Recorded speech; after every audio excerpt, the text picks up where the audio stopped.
It's another day at Morriston Hospital's emergency department, and the lead consultant, Andy McNabb, says he's regularly treating 2 to 3 dog bites a week.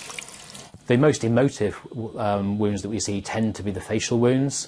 It tends, sadly, to be in children. Even with good plastic surgery, there is usually a cosmetic consequence to a dog bite on a face. Across Wales, there were 407 emergency admissions last year, an 80% increase compared with the figures 10 years ago.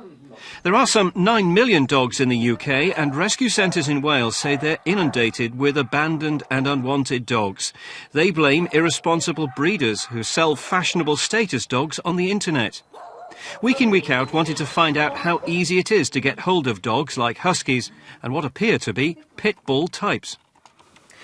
We phoned 20 people who are advertising powerful and fashionable status dogs like huskies, and some that had the appearance of pit bulls, because we wanted to know what questions they would ask us as potential buyers.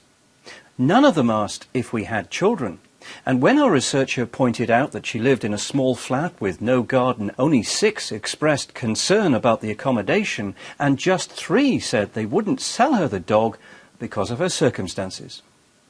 Worryingly, 4 were happy to sell what could potentially be classed as illegal pit bull types, as defined by the Dangerous Dogs Act. Come on in. One person who fell foul of that law is Andrew Roberts from Bridgend. He bought what he thought was a Staffordshire Bull Terrier crossed with a Labrador, but his dog was seized by the police under the Dangerous Dogs Act as an illegal pit bull type. If you advertise him as a pit bull, then I wouldn't have bought him. I wouldn't have gone down to see him. It wouldn't have been an issue. I wouldn't have gone down. But I thought, well, what's the problem between a staff and a lab then? Because they're both fantastic with children.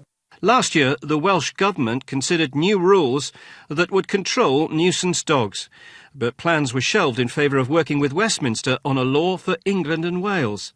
What I'm concerned about is the impact it has on the community, in society. So how will that happen? Where are the real teeth in this legislation? Well, the teeth in the legislation are the regulations that we're currently working on. That law was passed last week. Alan Davis says he'll now consider if further legislation is needed in Wales.